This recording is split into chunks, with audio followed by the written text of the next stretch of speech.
저는 개인적으로 참 좋아하는 크리스찬 작가가 있습니다. 그분 이름은 필립 얀시라는 분이세요. 제가 개인적으로 이 필립 얀시가 쓴 책 중에서 한국어로 번역된 것은 하나도 빼놓지 않고 다 읽은 것 같아요. 그냥 사는 정도가 아니라 다 읽은 것 같아요. 왜 그분의 책을 그렇게 좋아하나 하면 이분은 우리가 신앙생활하면서 좀 의문을 가지고 있었던 거, 잘 모르는 거를 아주 상세하게 질문하고 그에 대한 답을 줘요. 그래서 그분이 쓴 책을 읽다 보면 내 마음에 좀 답답했던 거, 잘 모르겠던 것이 이렇게 확 풀리는 듯한 그런 느낌을 받게 됩니다. 그런데 그분이 쓴 여러 가지 책들 중에서 제 마음에 늘 제 1번으로 제목이 제일 좋은 걸 뽑아라. 내용이 아니라 제목이 제일 좋은 걸 뽑아라. 그러면 저는 나의 교회, 교회, 나의 고민, 나의 사랑. 저는 이 책을 꼽고 싶어요. 교회, 나의 고민, 나의 사랑. 그리스도인들에게 교회는 참 중요합니다. 그죠? 우리 모두에게 교회가 참 중요해요. 저같이 어렸을 때부터 신앙생활한 사람들에게는 교회를 빼면 어려서 자라나온 이야기가 하나도 없어요. 어릴 때부터 모든 이야기에 다 교회가 들어가 있어요. 교회를 빼버리면 아무것도 안 남는 거죠. 또 저의 신앙의 여정도 교회를 빼버리면 신앙의 여정이라는 것 자체가 없어지죠. 또 저희 가정 같은 경우에는 만약에 교회를 빼버리면 가족 구성원 간의 그런 공통점 또는 그 가족 구성원 간의 이야기도 다 없어져 버려요. 그러니까 어떻게 보면 이 교회라는 것이 어떤 분들에겐 너무너무 중요하고 너무너무 소중해요. 이렇게 오랜 동안 신앙생활 안 해도 교회라 신앙생활을 시작한 분들은 모두가 다 교회는 참 중요해요. 교회가 흔들리면 우리 마음도 흔들리고 교회에서 은혜를 받으면 낙심했다가도 살아나는 역사가 있어요. 그런데 반대로 이 교회는 우리에게 근심거리도 많이 줍니다. 우리의 마음에 큰 상처를 주는 것도 교회인 경우가 많아요. 제가 이민 교회 목회를 할 때 보면 그 어린 아이들, 그러니까 한국말을 잘 못하는 2세들의 대부분이 교회에 의한 상처가 있어요. 상처가 없는 아이들이 거의 없어요. 심지어 이 아이들은 교회에서 상처를 많이 받아갖고 한국 사람도 싫어해요. 얼마나 상처를 받았습니까? 아이들만 그런 게 아니라 제가 목회를 하면서 보면 부부싸움 하는데 교회 때문에 싸우는 가정도 굉장히 많아요. 교회에 대한 의견이 부부가 달라서 싸우는 거예요.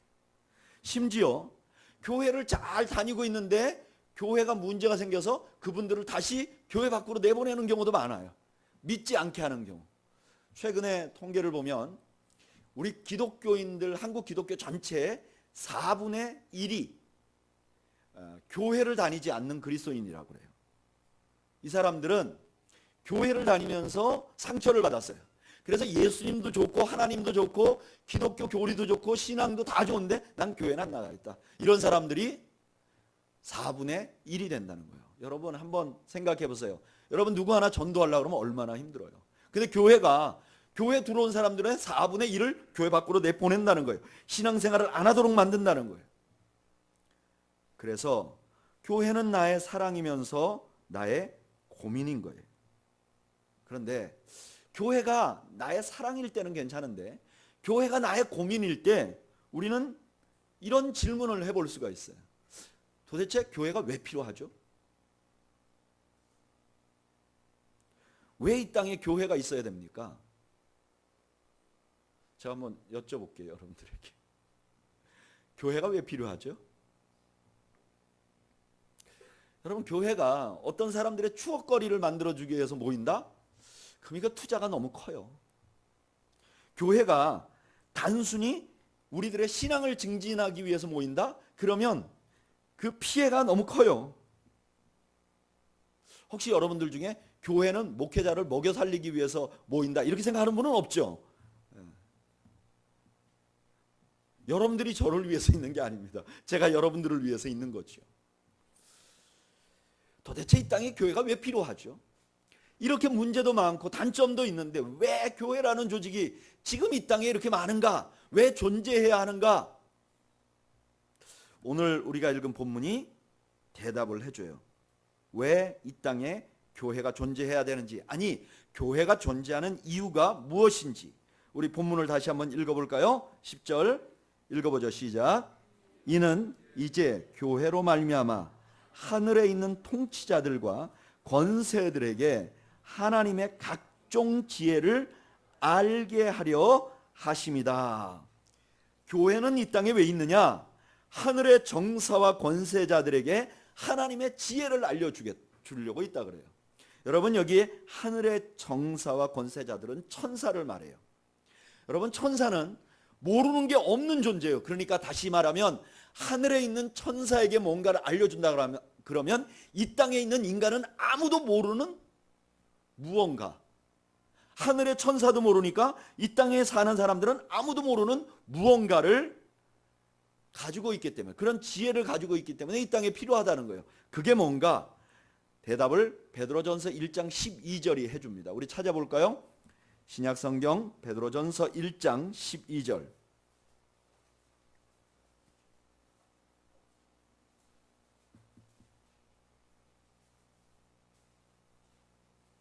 베드로전서 1장 12절.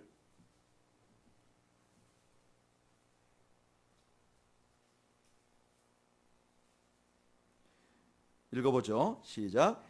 이 섬긴 바가 자기를 위한 것이 아니요 너희를 위한 것임을 계시로 알게 되었으니 이것은 하늘로부터 보내신 성령을 힘입어 복음을 전하는 자들로 이제 너희에게 알린 것이요 천사들도 살펴보기를 원하는 것이다.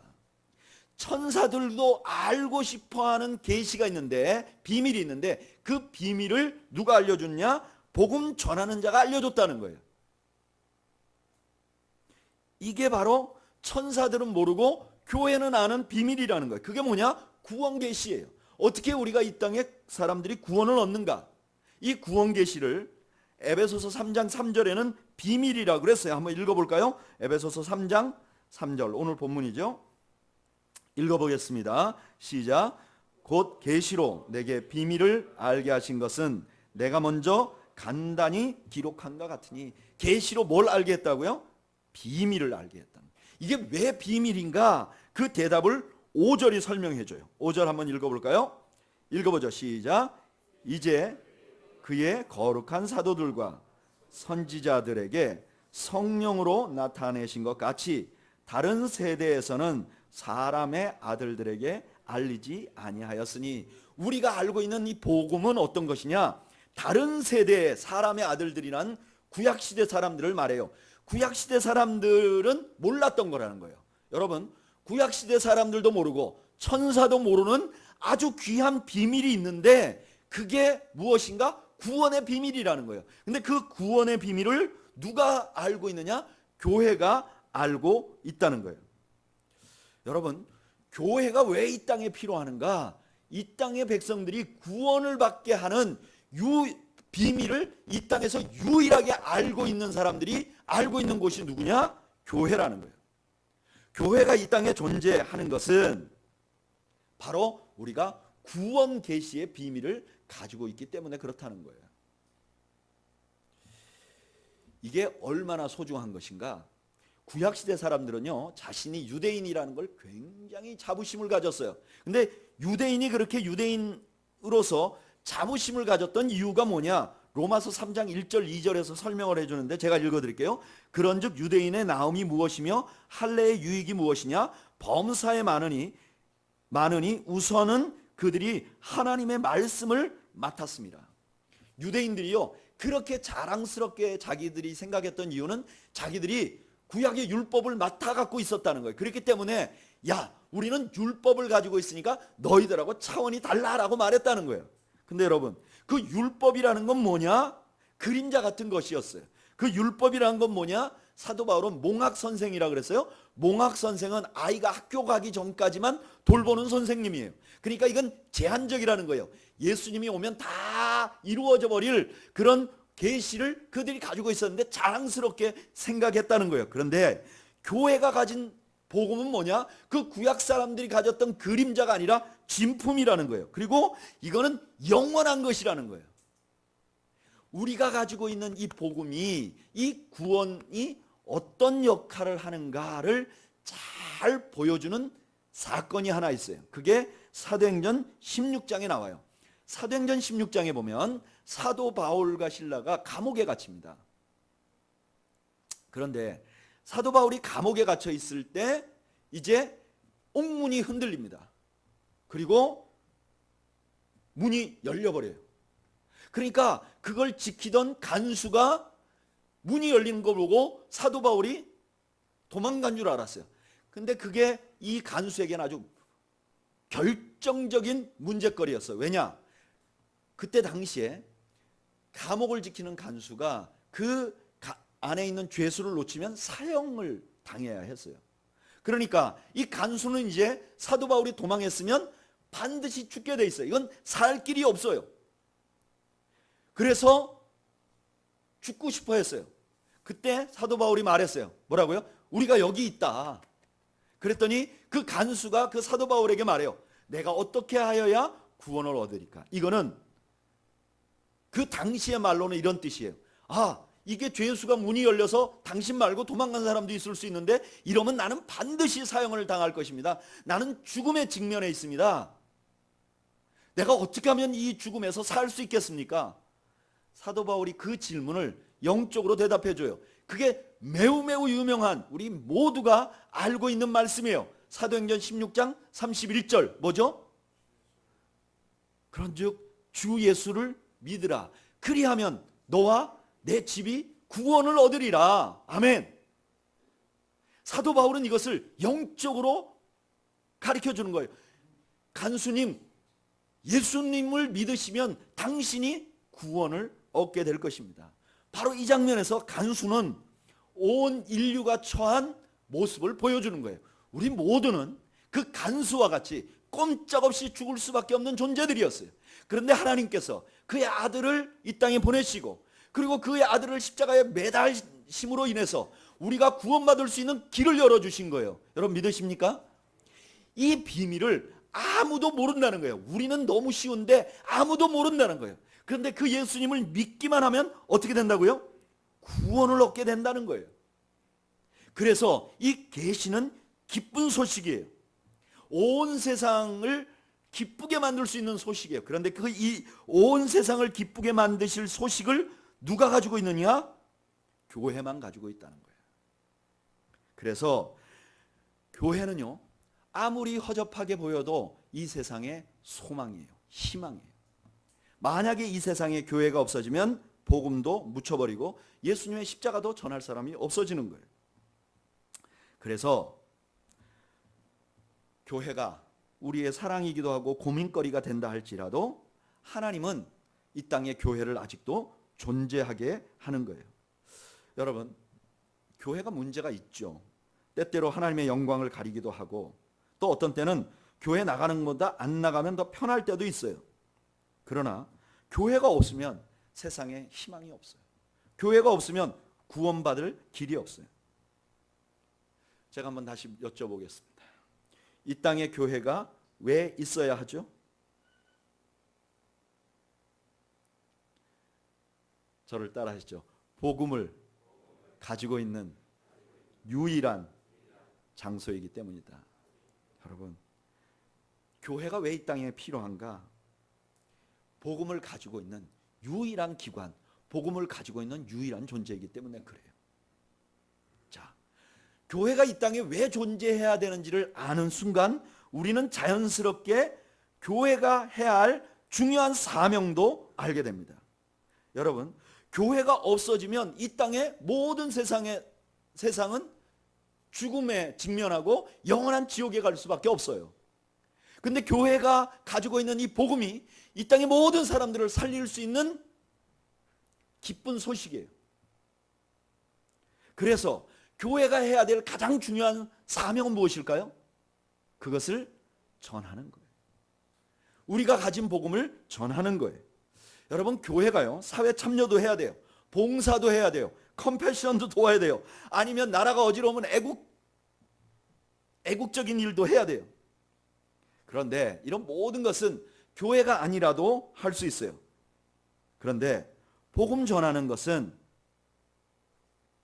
교회만이 할 수 있는 일이에요.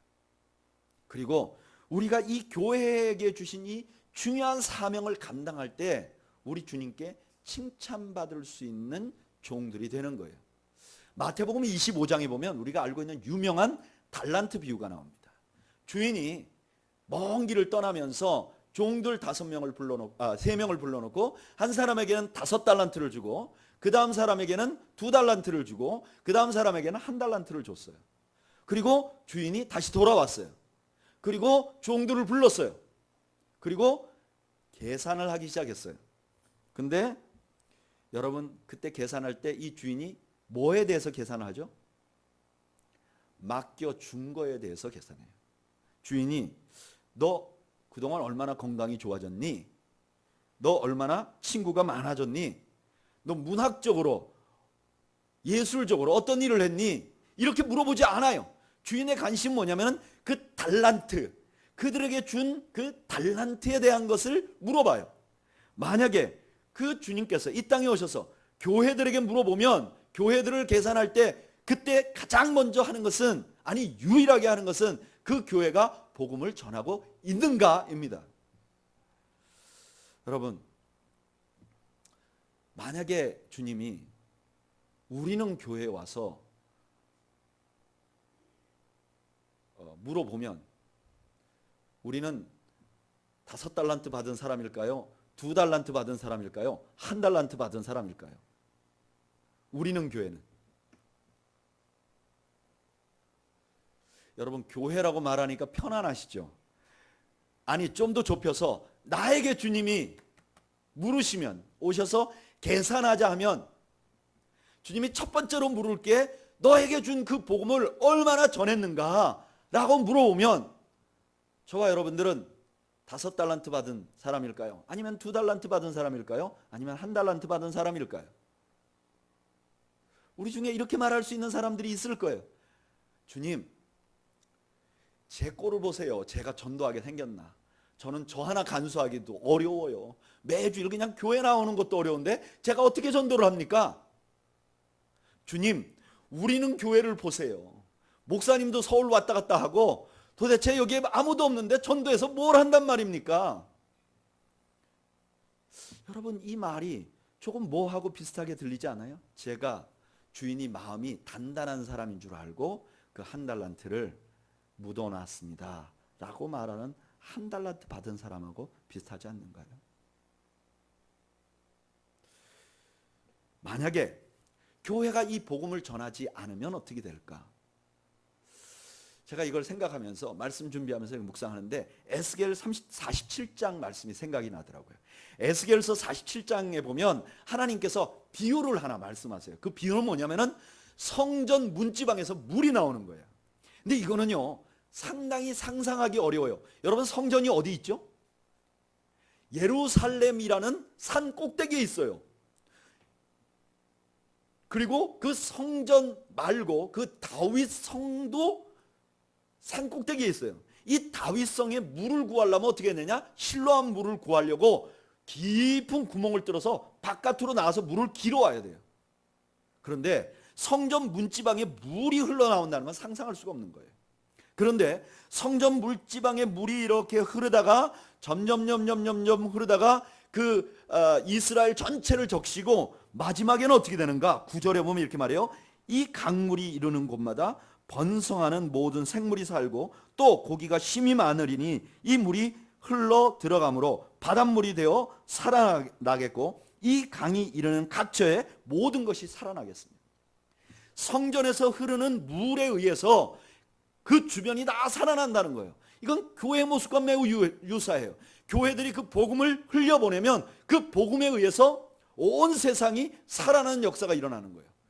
그런데 그 성전이 만약에 물을 흘러보내지 않기로 작정하고 그 성전 주변으로 높은 성벽을 쌓아서 물이 못 흘러나가게 했으면 어떻게 될까요? 어떻게 되죠? 성전이 수장돼요. 마찬가지로 교회가 복음을 흘려내지 않으면 수장되는 거예요. 죽는 교회가 되는 거예요. 저는 여기서 굉장히 중요한 깨달음을 하나 갖게 됐어요. 왜 과거에보다 현대의 교회들이 더 행복하지 않고 고민이 많을까? 왜 교회가 나의 사랑이라는 면보다 나의 고민이라는 면이 더 많을까? 왜 교회에 문제가 많을까? 현대인들이 죄가 많기 때문일까? 아니요. 과거인들도 죄가 많았어요. 과거의 사람들은 우리보다 더 잔혹했어요. 사람을 잡아서 제사를 드리던 사람이 예수를 믿게 된 거예요. 적어도 여기 있는 사람들은 과거에 진짜 살인을 한 사람은 없잖아요. 과거의 사람들이 더 잔혹했어요. 근데 왜 오늘날의 교회가 더 문제가 많아 보이는가? 과거의 교회들은 그 자기들에게 주신 복음을 열심히 전했어요. 그동안 살아 있었던 거예요. 그런데 그 복음을 전하지 않자 어떻게 됐냐? 중세의 교회처럼 썩어지게 되고 자체가 부패해서 아예 사회를 어둡게 만들어 버리는 거예요. 저는 이것은 오늘날 모든 교회들에게도 해당되지만 우리는 교회에도 해당된다고 믿습니다.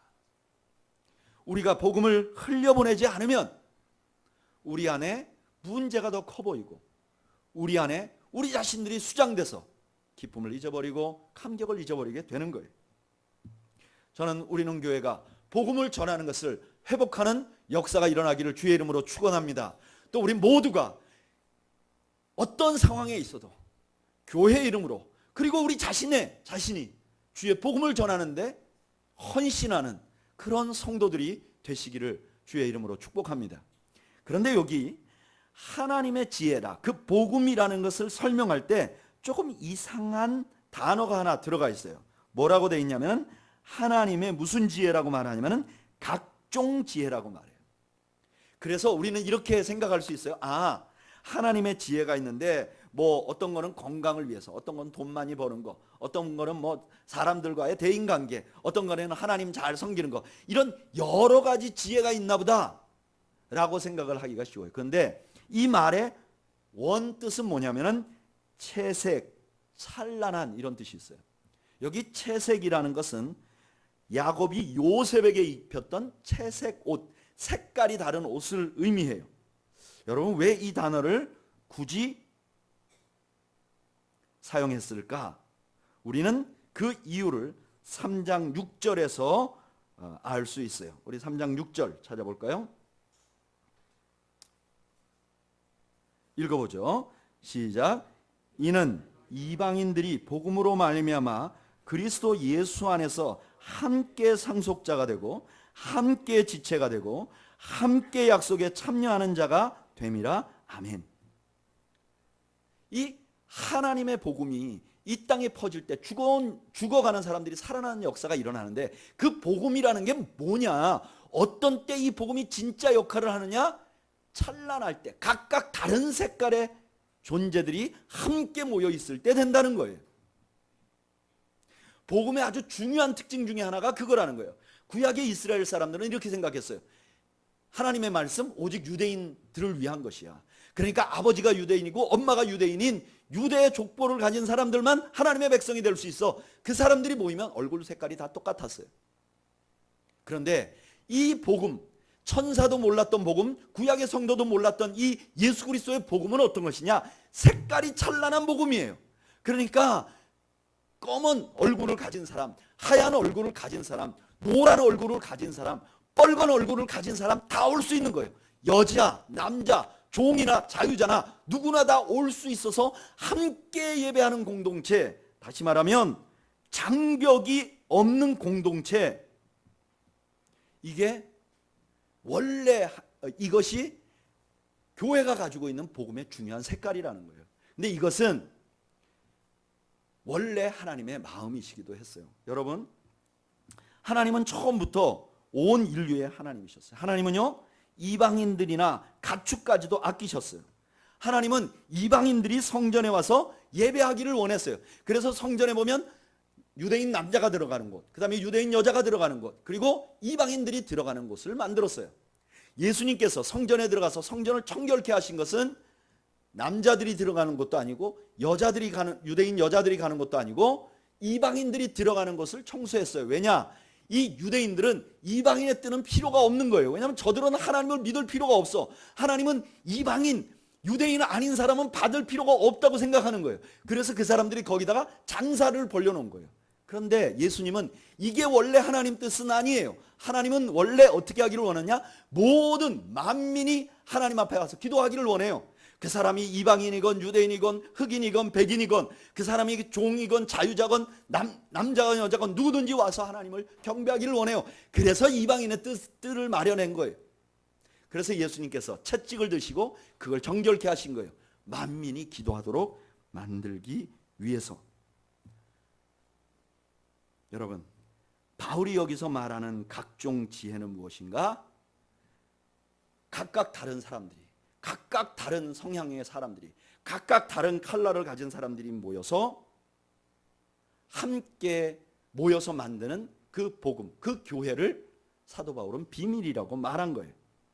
그런데 이렇게 이 비밀이 실제 실행될 때 어떤 은혜가 있는가? 8절 말씀 한번 읽어볼까요? 읽어보죠. 시작. 모든 성도 중에 지극히 작은 자보다 더 작은 나에게 이 은혜를 주신 것은 측량할 수 없는 그리스도의 풍성함을 이방인에게 전하게 하시고, 그렇게 복음을 전할 때 우리가 진정으로 풍성해진다는 거예요. 진정으로 풍요로워진다는 거예요. 어떻게 풍요로워지는가? 우리가 가진 스타일, 우리가 가진 형태, 내가 아는 내 수준의 사람들만이 아니라 내 수준을 넘어서서, 그 장벽을 넘어서서 누군가에게 다가가면 그때 교회가 풍요를 누린다는 거예요. 어떤 풍요를 누리는가? 첫째로는 교회가 숫자적으로 늘어가는 풍요를 누려요. 이게 숫자로 증가되는 풍요를 누려요. 제가 어저께 아주 정말 놀라운 간증을 하나 들었어요. 지금 컴패션 밴드에서 피아노를 치는 자매가 있어요. 이 자매가 굉장히 유명한 피아니스트예요. 그래서 뭐 가수들 중에 유명한 가수들 있잖아요. 꽤나 이름이 알려진 김건모나 이런 사람들이 공연을 할 때 메인 피아니스트로 활약을 하시는 분이세요. 근데 이분이 제가 처음에 봤을 때 너무너무 신실해 보여요. 그리고 그 외모에서 풍기는 인격도 너무너무 정말 흠잡을 데가 없어 보여요. 그리고 기도하는 거나 신앙생활 하는 거 봐서 제가 저분은 아주 어렸을 때부터 신앙생활 했는가 보다 이렇게 생각을 했어요. 그런데 어저께 그 자매랑 친하던 분이 저한테 와서 얘기를 해주는 거예요. 목사님, 그 자매가 옛날에 장난 아니었답니다. 뭐가 장난이 아니었냐? 이 자매가 여기 진주 사람이래요. 그런데 그 진주에서 아주 이름을 날리는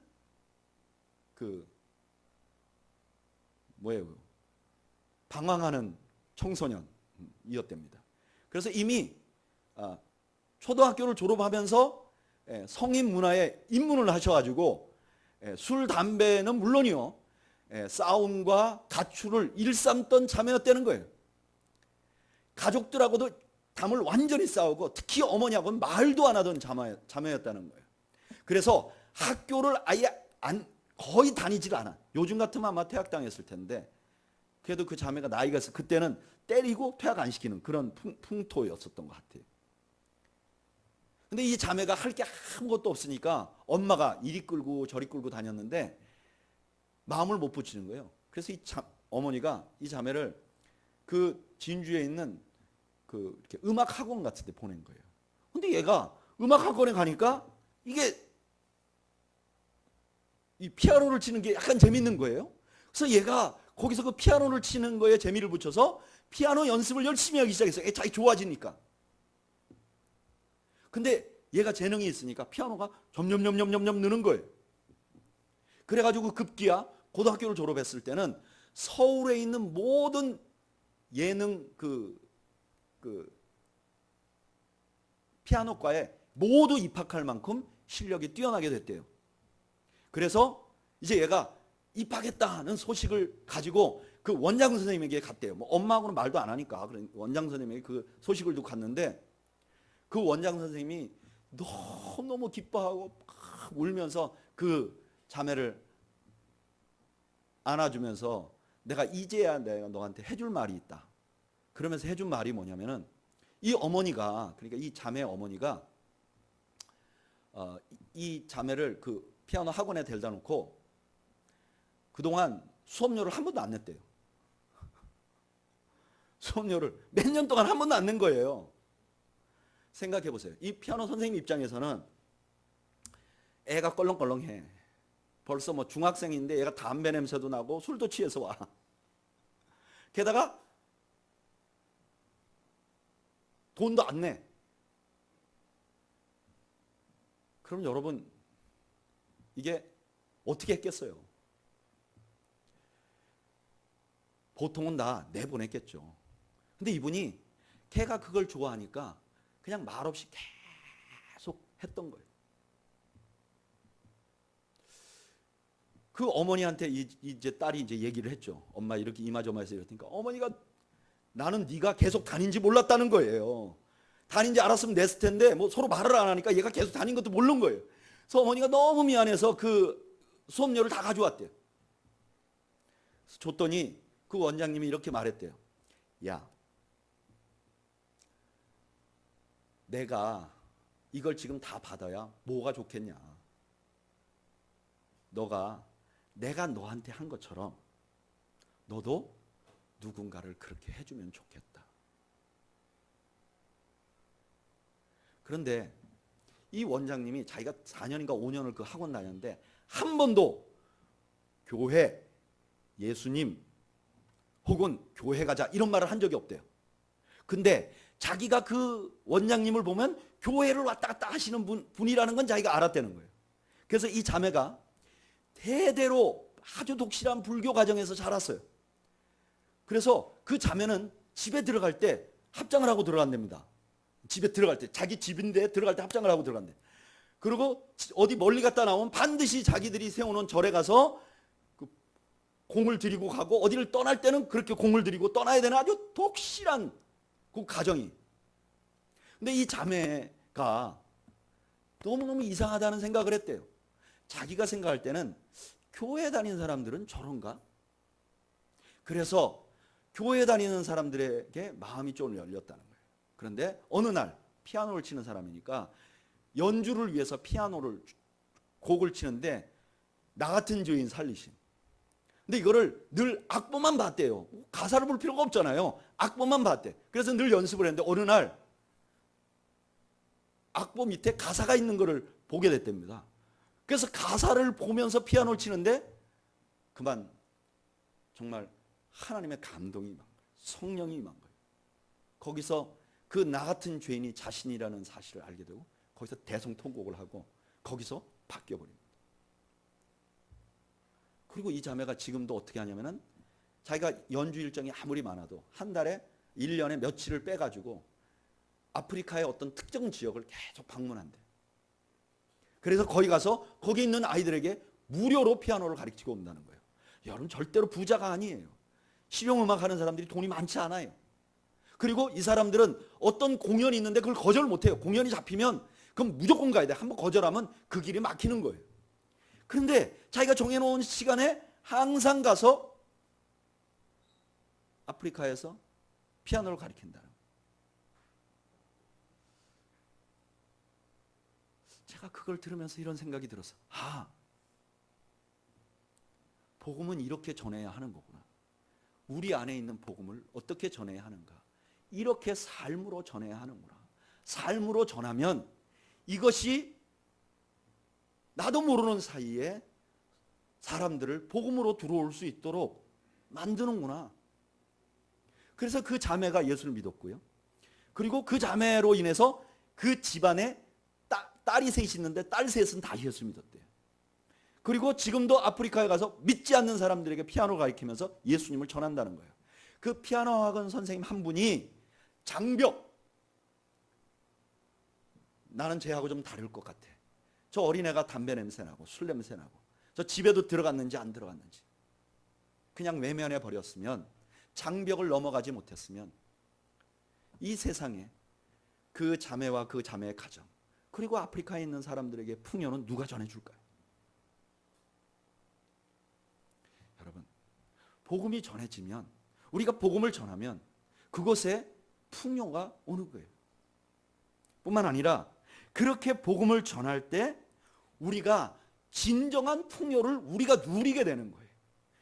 교회 숫자가 많아지고 믿는 사람이 늘어나는 것이 아니라 내 자신이 풍요를 누려요.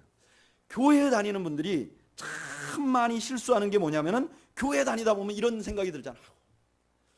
저분은 왜 우리 교회 나올까? 옆 교회 가면 좋겠다. 그런 분이 있잖아요. 우리는 교회는 없지만, 저도 목회할 때 참 너무 죄송하지만 저분은 이사도 안 가나, 그런 분들이 있었어요. 여러분, 우리가 그렇게 살아가요. 그래서 우리가 생각해요. 아, 저분이 없어지면 내가 좀 괜찮아지겠지. 그런데 이렇게 생각하는 사람들이 이 땅에 살았어요. 제가 언젠가도 한번 말씀드렸는데 80년대 대학생들이 데모하면서 불렀던 노래 중에 작은 연못이라는 노래가 있어요. 이거 원래 데모가가 아닌데 그냥 데모하는 사람이 많이 불러가지고 금지곡 비슷하게 됐어요. 내용은 뭐냐? 깊은 산 웅덩이 안에 물고기 2마리가 살았어요. 근데 이 2마리가 날마다 싸워요. 급기야 싸워서 한 마리가 한 마리를 죽여버렸어요. 그 한 마리는 그 안에서 썩게 됐어요. 그 썩은 물고기 때문에 물이 썩게 됐어요. 그리고 그 나머지 물고기도 결국은 죽게 됐어요. 여러분, 이런 정도의 지혜는 세상도 다 아는 거예요. 아프리카에 우분투라는 개념이 있어요. 이 우분투라는 개념은 다른 나라 사람들로서는 좀 설명하기가 어려워요. 그 개념이 이래요. 나는 우리다. 우리는 나다. 나이기 때문에 우리다. 우리이기 때문에 나다. 이런 개념이 있다는 거예요, 아프리카에. 개인과 공동체를 구별하지 않는 이 개념이 그 아프리카에서 열악한 환경에서 살아가는 아프리카 부족을 존재하게 된다는 거예요. 여러분, 한자에 상생이라는 게 뭐죠? 내가 너를 살리고 네가 나를 살리고.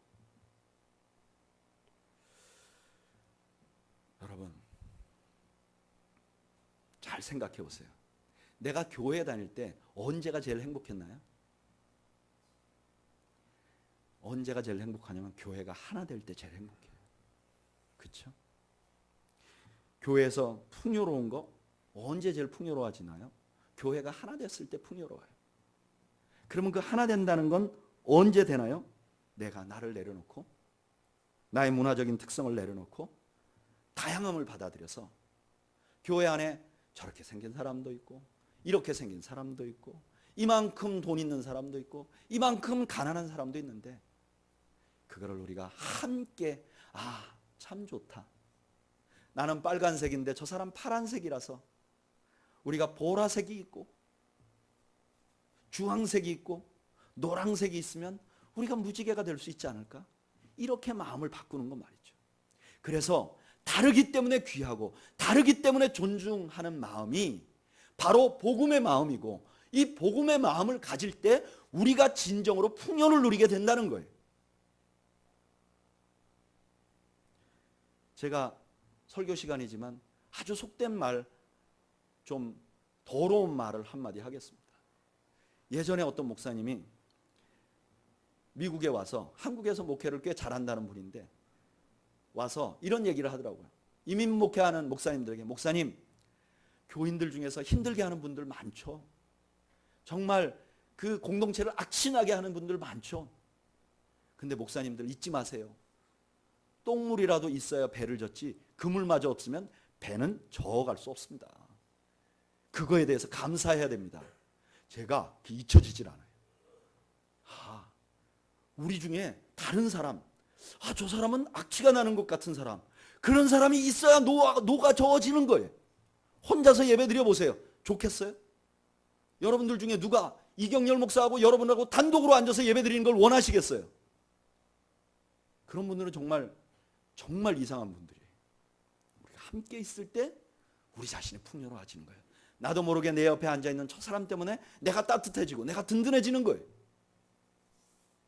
저는 우리는 교회가 이 복음의 특성을 실천하는 교회가 되기를 주님의 이름으로 축원합니다. 교회는 이 땅에 무엇 때문에 존재하는가? 복음을 가지고 있기 때문에 그래요. 근데 이 복음이라는 것은 다양성을 가지고 있어요. 그래서 다른 색깔 사람들, 다른 사람들을 품어내고 그들에게 주의 복음을 전할 때 진정으로 이 땅의 풍요를 전파하고 풍요를 누리는 공동체가 되는 줄로 믿습니다. 나는 이런 아름다운 교회를 만들어 가는데 여러분들 초대합니다. 이것은 누구 한 사람이 만들어갈 수 있는 일이 아니에요. 우리 모두가 한 마음이 돼서 만들어가야 될 일인 줄로 믿습니다. 그래서 오늘은 우리가 함께 마지막 우리가 찬양을 하고 우리가 함께 기도할 텐데 오늘은 우리 다 일어나시죠.